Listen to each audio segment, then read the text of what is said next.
여러분들 반갑습니다. 별로 안 반가우시네요. 저만 반가워요. 저는 오늘 성도님들, 제가 콜롬비아에 간 지 8년이 됐고 처음 5년 동안은 해발 2000m 지리산 같은 산골에 한국인이 아무도 없는 곳에 살았습니다. 저희 아이들은 그때 4살, 2살이었어요. 처음 갔을 때. 저희 아이들이 너 어느 나라 사람이냐 그러면 나 콜롬비아 사람, 이렇게 생각했어요. 그때 저희는 1년에 2-3번 정도 우리나라 서울 같은 보고타에 한인교회가 있었는데 설교 대타 2번, 3번 정도 예배를 드리러 갔습니다. 그가 그 산골 꼬불꼬불한, 졸면은 그냥 낭떠러지예요. 이 가드레일이었기 때문에 그 길을 3시간을 타고 이제 차를 타고 교회를 가는데 저는 참 신기한 경험을 했어요. 교회 문을 들어가면 바로 눈물이 팍 쏟아지는 거예요. 그래서 교회가 너무, 제가 이러지 않는데 이 나이가 들면 여성 호르몬이 많아진다는 게 맞는 것 같아요. 지금 교회만 들어가면 눈물이 나는 거예요. 찬양을 못 부릅니다. 목이 메어요. 그래서 교회는 좋은 곳이구나. 너무 좋은 곳이구나. 근데 이제 제가 그 교회에 담임 목사님이 사임하신 다음에 그 교회에 한국인 목회자가 없어서 담임 목회를 같이 하게 됐습니다. 선교사역을 병행하게 됐습니다. 지금은 눈물이 날까요, 안 날까요? 잘 안 나요. 찬양 부를 때 목이 메어요, 안 메어요? 잘 안 메어요.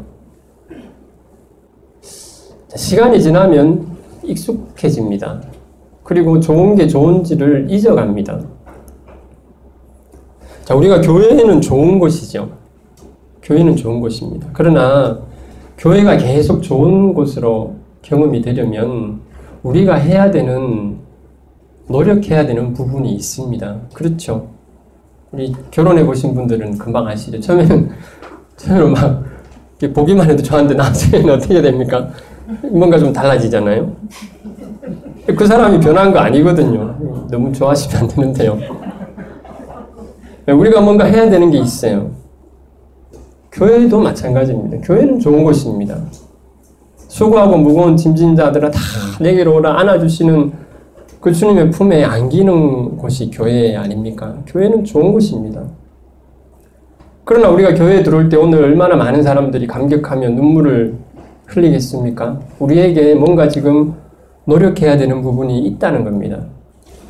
자, 오늘 우리가 펴놓은 이 로마서 16장 말씀은요, 사도 바울이 고린도에서 로마 교회 성도들에게 기록한 서신서 편지라고 생각을 하는데, 이제 로마서 마지막이에요. 마지막. 그래서 사도 바울이 고린도에 같이 있던 사람들의 안부를 로마 교회 성도들에게 전하는 내용입니다. 오늘 이 말씀을 가지고 우리가 신앙생활을 회복하기 위해서, 또 그 감격을 더 많이 누리기 위해서 점검해야 될 게 뭐가 있을까 좀 살펴보겠습니다. 자, 3가지를 점검을 해보겠습니다. 우리가 교회는 좋은 곳인데 어떻게 우리가 뭘 노력을 좀 더 해야 교회가 계속해서 좋은 곳으로 경험이 될까 하는 겁니다.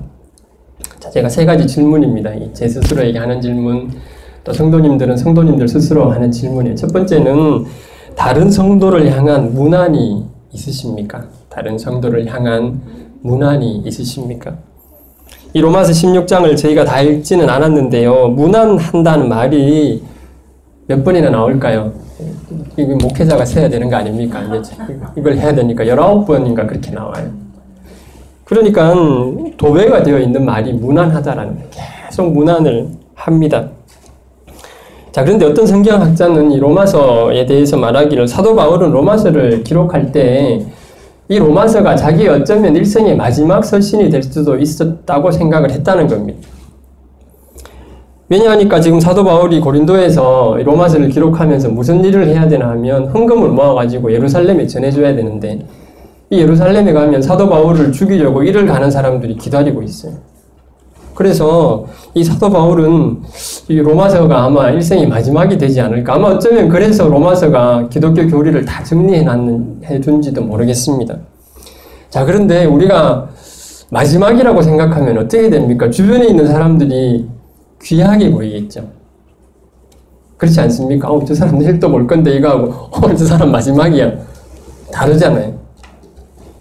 자, 그런데 신앙생활이 언제 정말 회복이 됩니까? 이 종말의식을 가질 때요. 오늘이 내 인생의 마지막일 수 있다. 아니, 그렇게 비관적으로 살라는 게 아니에요. 다만 그만큼 하나님 앞에서 진지하게 살자는 겁니다.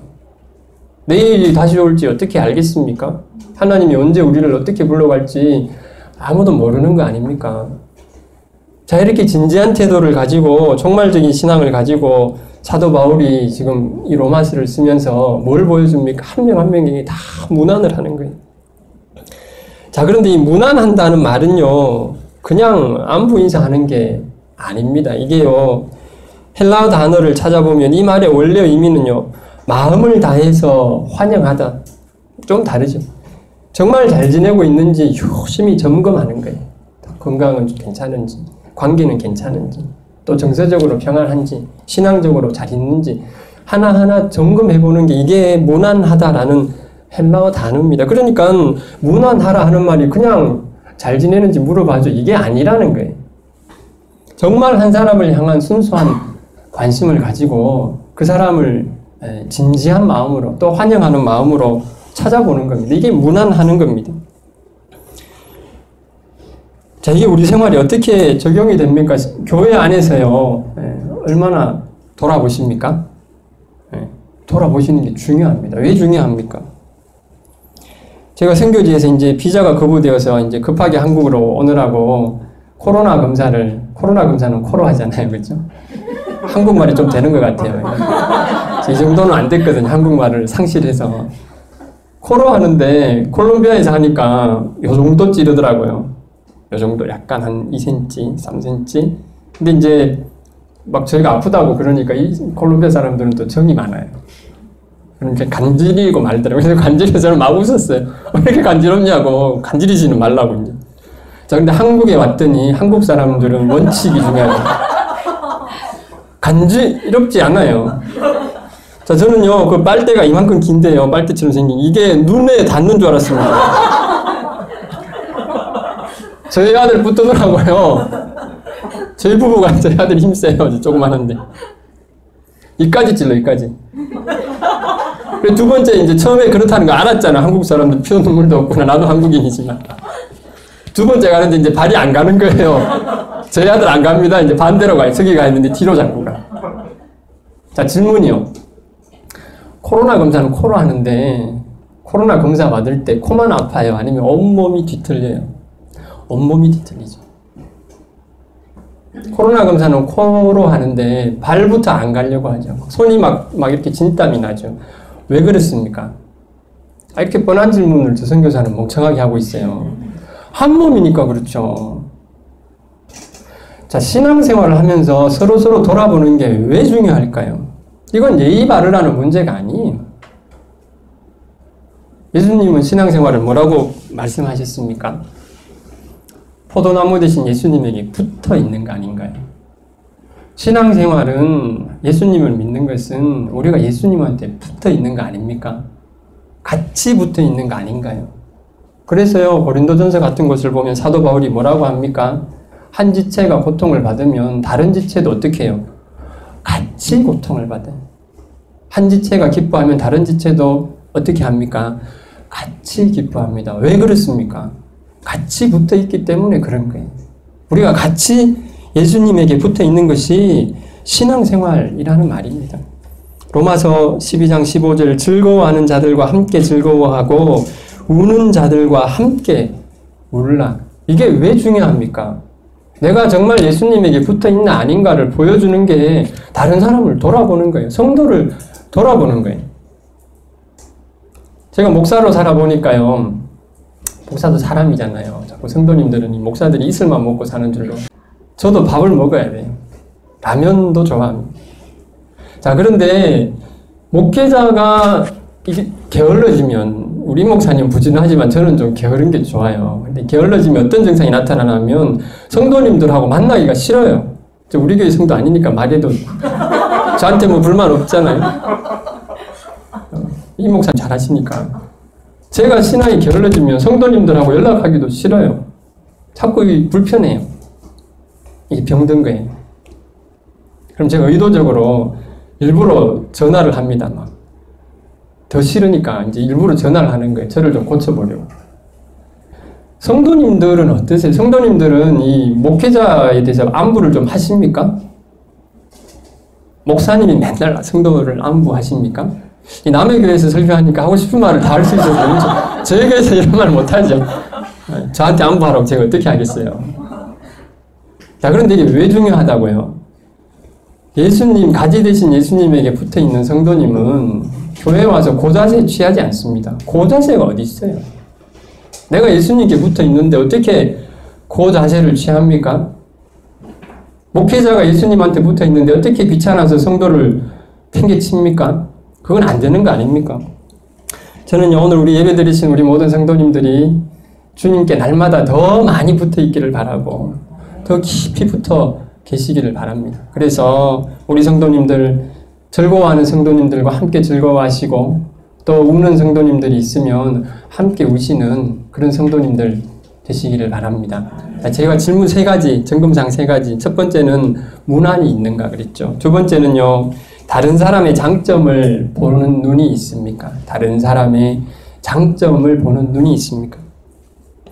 자, 어떤 성경학자라고 다 신앙이 있는 게 아니더라고요. 어떤 성경학자들은 로마서 16장은 사도 바울이 그냥 자기 개인 이야기, 신변 잡기다, 이거는 빼도 된다. 멍청한 사람들이요, 신앙이 없어요. 믿음으로 예수 믿는 사람이 어떻게 사는지를 보여주는 게 로마서 16장이에요. 로마서 16장은 사도 바울이 가깝게 지냈던 이미 로마 교회에 많은 사람들을 알아요. 그리고 자기하고 같이 있는 고린도에서 지내고 있는 성도들을 압니다. 잘 압니다. 많은 사람들에 대해서 소개를 합니다. 간단하지만 소개를 합니다. 자, 그런데요, 성도님들께서 나중에 로마서를 한번 16장을 자세히 한번 보시면 알겠지만 사도 바울이 로마서 16장에서 다른 사람들 이야기하면서 험담하는 사람이 있을까요, 없을까요? 나 그 사람 잘못 만난다. 그때 비 오는 날 판단력이 흐려져가지고 그 사람을 믿었다고. 그런 사람이 있을까요, 없을까요? 한 사람도 없어요. 수십 명의 사람들의 이름을 이야기하고 그 사람에 대해서 소개하는데 한 사람에 대해서도 험담하지 않습니다. 자, 질문이요. 에이, 목사님, 그 사도 바울 주변에 다 신앙이 좋은 사람들만 있어서 그렇죠. 이렇게 성경을 보시면 안 됩니다. 여러분, 주변에서 아는 사람들 중에 가까이 가면 갈수록 부드럽고 알면 알수록 감동이 되는 사람을 보셨어요? 그런 사람 거의 못 봤을걸요. 성경을 보면 사람을 보고 양이 돼요. 양. 넘어지면 지 힘으로 못 일어나요. 늑대가 와도 눈이 어두워서 잡아먹혀. 나 잡아먹으세요. 이렇게 하는 양이요. 자, 그런데 어떤 목사님이 한평생 목회를 하고 나서 사람에 대해서 이렇게 말을 하는 걸 봤는데 참 동의가 됐어요. 인간은 누구냐? 고슴도치다. 누구라고요? 고슴도치. 고슴도치는 부드럽지 않죠. 멀리서 보면 이 가시가 멋있어 보일지 몰라도 다가가면은 죽음 아닙니까? 이게 사람이라는 거예요.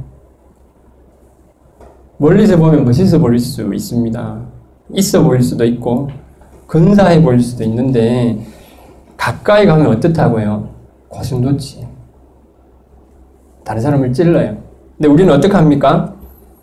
저 고슴도치 바늘이 더 길다고 그거 가지고 비난하는 고슴도치들 아닙니까? 대부분이요. 자, 그런데요, 지금 사도 바울은 사람 고슴도치라는 걸 다 알잖아요. 사도 바울이 왜 다른 사람을 소개할 때 한마디 험담도 하지 않습니까? 사도 바울이 사람을 바라보는 원칙이 있기 때문에 그게 뭡니까? 그 사람의 장점을 가지고 그 사람을 보는 거예요. 다시요. 사도 바울이 왜 잘 알고 있는 사람에 대해서 한 사람도 험담하지 않아요? 그 사람들이 성자기 때문이 아닙니다. 사도 바울이 옆에 있는 사람을 대할 때 그 사람의 장점만 가지고 그 사람을 보는 거예요. 자, 그런데 다른 사람의 장점을 가지고 그 사람을 보는 것은 하나님의 방법이죠. 구약 성경을 보십시오. 출애굽의 지도자 모세는 살인자였고 도망자였고 이방인들의 땅에서 이름 없는 목동으로 40년을 썩었어요. 유대인들이 히브리인 입장에서 이방인의 땅에 갔다 그러면 이건 끝입니다. 속된 거예요. 거기서 40년을 썩었어요. 그러나 하나님은 그를 좋게 보셨어요. 그뿐만이 아니죠. 공생애를 시작하셨던 예수님께서는 아무도 거들떠보지 않던 무식해 보이는 갈릴리 어부들을 택하셨어요. 그리고 그들과 3년 반을 함께 하시고 그들에게 온 세상에 복음을 전하라는 엄청난 일을 맡기셨어요. 그들에게 허물이 얼마나 많았겠습니까? 그런데 주님은 왜 그렇게 하셨습니까? 장점을 가지고 그들을 믿으신 거예요. 사도 바울도 마찬가지 아닙니까? 스데반 집사를 돌로 쳐 죽이는데 앞장섰던 사람이 사도 바울이죠. 얼마나 잔인한 사람 아닙니까? 그런데 주님은 그를 부르셨어요. 그리고 그에게 이방세계에 복음을 전하라고 하는 엄청난 일을 맡기셨어요. 어떻게 그게 가능합니까? 사도 바울의 장점만 가지고 주님은 바울을 보셨고 믿어주셨고 일을 맡겨주셨습니다. 여러분, 교회로 좋은 것으로 경험이 되려면 사람을 보는 우리의 눈이 계속 점검이 돼야 돼요. 어떻게 해요? 내가 저 사람의 장점을 보는 눈이 지금 열려 있는가? 저 사람의 장점을 보는가? 단점을 보는가? 그것을 계속 점검해야 합니다. 지금 조금만 생각해보세요. 지난 한 주간에 누구 때문에 불평하셨습니까? 지금 예배 시간이니까 기억이 안 나시죠? 이 교회가 좋은 곳이에요. 그러나 잠깐만 생각해 보시면 우리가 불평하고 힘들어하는 상당 부분은 그 누군가가 고슴도치라는 겁니다. 그렇지 않습니까? 그래서 그때 내 기도가 부족해서 저 사람을 잘못 선택했어. 자꾸 이런 생각이 비가 오면 나지 않습니까? 이게 왜 이렇게 된 걸까요? 사람을 보는 우리의 눈이 점점점 불신앙으로 가는 거예요. 디모데후서 2장 20절은 이런 말씀이 있습니다. 큰 집에는 금그릇과 은그릇뿐 아니라 나무그릇과 질그릇도 있어 귀하게 쓰는 것도 있고 천하게 쓰는 것도 있나니 그러므로 누구든지 이런 것에서 자기를 깨끗하게 하면 귀히 쓰는 그릇이 되어 거룩하고 주인의 쓰심에 합당하며 모든 선한 일에 준비함이 되리라. 자, 하나님께서는 세상에는 금그릇도 있고 은그릇도 있습니다. 잘난 사람들도 있습니다. 자, 그런데요, 질그릇도 있고 나무그릇도 있어요. 우리는 은그릇, 금그릇이 좋다고 생각하잖아요. 그렇죠? 잘생긴, 잘난 사람들, 자랑할 게 많은 사람들, 성공한 사람들. 그런데 하나님은 뭐라고 하십니까? 중요한 게 뭐라고요? 은그릇이냐, 금그릇이냐가 아니에요. 중요한 것은 깨끗한 그릇이냐, 얼마나 깨끗한 그릇이냐, 얼마나 주님을 가지고 있는, 담고 있는 그릇이냐, 얼마나 믿음의 관점으로 다른 사람을 바라보는 믿음의 눈이 있는가를 주님은 말씀을 합니다. 주님께서요, 우리 모두에게 믿음의 눈을 주시기를 바랍니다. 그러니까 교회 오면 눈을 씻으셔야 돼요. 내가 한 주간도 다른 사람의 장점을 보는 눈이 얼마나 있었나 점검하셔야 합니다. 그래서 저런 눈은 선교제에 가서 필요한 게 아닌가? 그렇지 않습니다. 어디에서 제일 필요합니까? 알지요. 가정이요, 가정. 세상에 수요일쯤 되면 남편 때문에 막 우라통이 터지려고 하는 분들이 조금 계시는데 여기는 보니까 안 계시나요? 좀 계시나요? 마스크를 하셔서 분간이 안 되는데. 세상에 잔소리를 특히 잘하는 어떤 저런 분을 내가 만난다 이런 생각을 하는 남자분들이 가끔 계시지 않아요?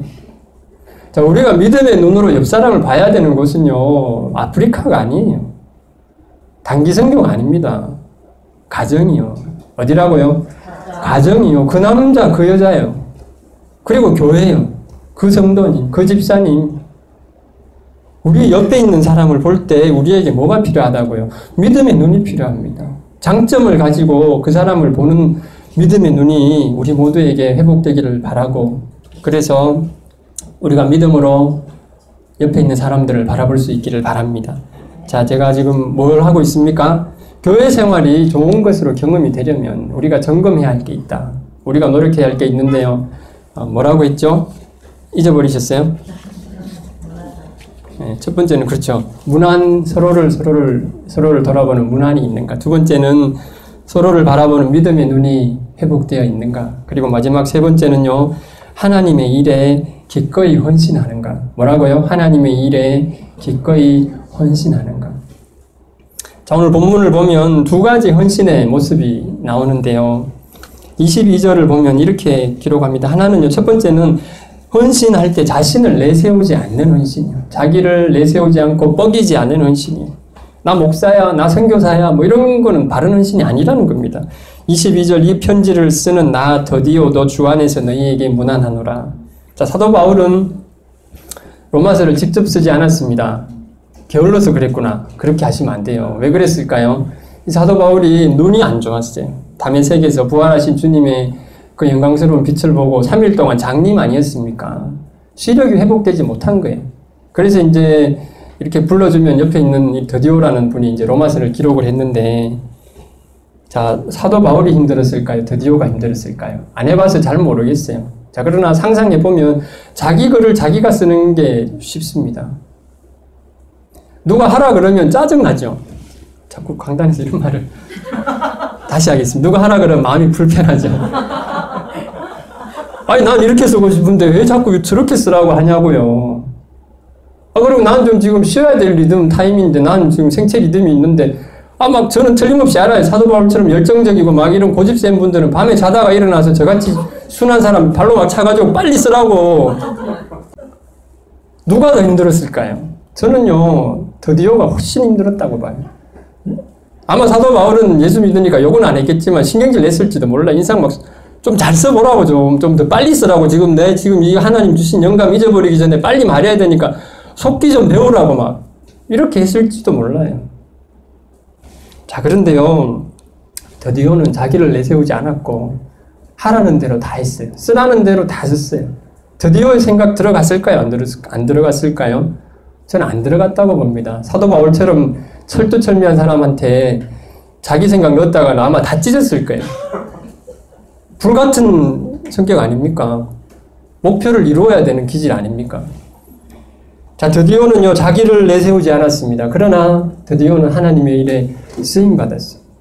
사도 바울 때문에 로마서가 기록된 것도 맞지만 사실 더디오가 없어도요, 로마서는 존재하지 않았어요. 더디오가 자기를 내세우지 않고 헌신했기 때문에 로마서가 기록되었습니다. 로마서 때문에요, 얼마나 많은 일들이 일어난 거 아닙니까? 성 어거스틴이 초대교회의 모든 교리를 집대성하도록 했던 말씀이 로마서죠. 종교개혁을 가능하게 만들었던 그 말씀도 로마서 아닙니까? 저희가요, 하나님 앞에 쓰임받되 우리 자신을 내세우지 않기를 바랍니다. 이름 없이 빚도 없이 주님의 일에 쓰임받기를 바랍니다. 본문에 나오는요, 두 번째 헌신의 모습은 나에게 주신 것으로 헌신하는 겁니다. 하나님은 우리 각자를 다르게 만드셨죠. 그리고 우리에게 다른 것을 주셨죠. 우리 모든 사람에게 다른 복을 주셨죠. 우리가 가진 복을 가지고 하나님을 섬기고 하나님께 쓰임받는 것이 중요합니다. 23절 상반절을 보면 나와 온 교회를 돌보아주는 가이오도 너희에게 문안하고. 자, 사도 바울 옆에 지금 고린도에 있었던 가이오라는 사람은 돈이 많은 사람이에요. 그래서 이전 성경을 보면 식주라 그랬습니다. 재밌는 말이죠. 먹는 것은 그분이 다 감당하는 거예요. 배고파요, 가이오를 찾아가. 배고픕니다, 가이오 집사님. 그러면 아이스크림? 자, 이렇게 되는 거예요. 그분이 가이오입니다. 왜 이렇게 했습니까? 하나님이 그분에게 주신 게 재정의 축복이었어요. 자, 23절 하반절은 이성의 재무관 에라스도와 형제 구아도도 너희에게 문안하느니라. 이성은 고린도죠. 에라스도는 고린도의 재무관, 지금 같으면 세무 공무원 같은 분입니다.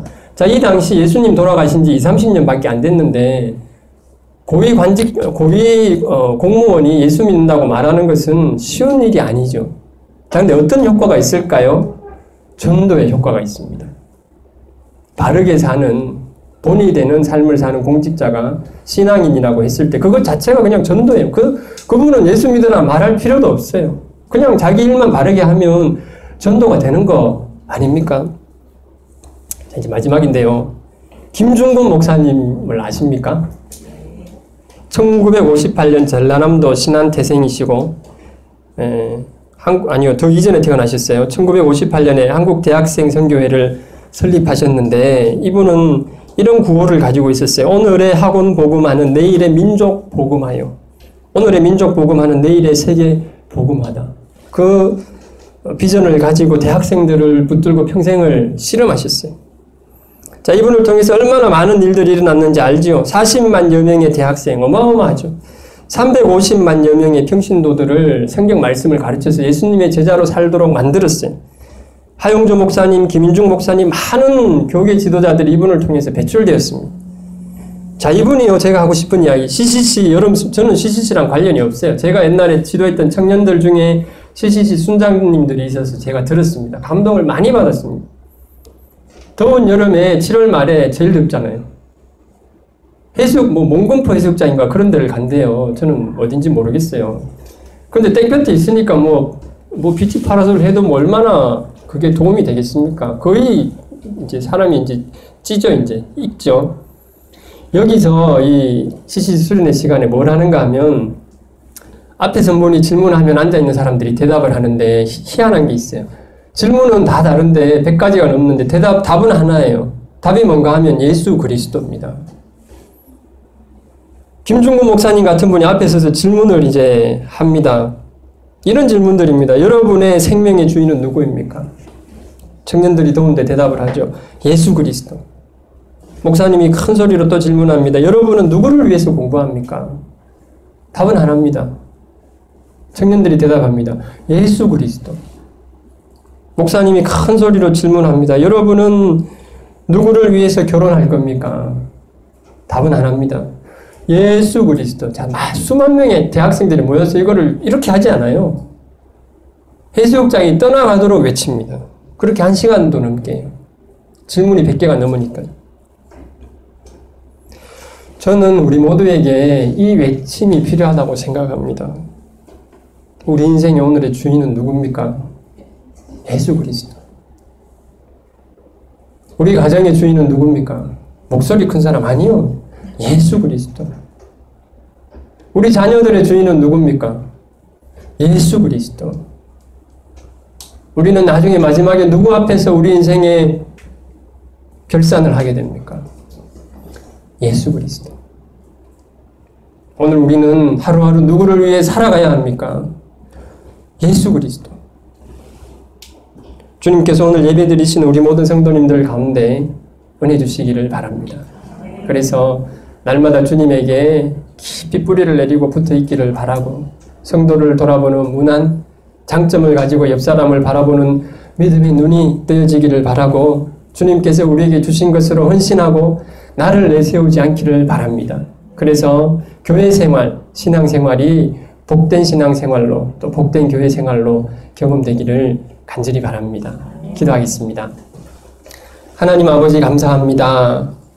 돌 감람나무 가지였던 자격이 없었던 저희들을 참 감람나무이신 주님께 붙여주시고 믿음으로 하나님을 아버지라 부르며 이 교회에 모여서 예배 드릴 때마다 주님 품에 안겨 안식 얻게 하심을 감사합니다. 하나님 오늘 예배 드리시는 우리 모든 성도님들 가운데 우리 주님 친히 안수해 주셔서 날마다 성도들을 향한 문안이 회복되게 하시고 옆 사람의 장점을 가지고 옆 사람을 바라보는 믿음의 눈이 떠지게 하시고 주님 우리에게 주신 것 기쁨으로 주님 앞에 드려 쓰임받는 쓰임받기를 소원하는 믿음의 사람들 되도록 축복하여 주옵소서. 이 교회 가운데 주님 늘 함께 하시고 우리 임 목사님 날마다 붙잡아 주셔서 하나님 주신 사명 온전히 이루어드리는 귀한 교회 또 복된 목회자 되도록 복을 더하여 주옵소서. 예수님의 이름으로 기도합니다. 아멘.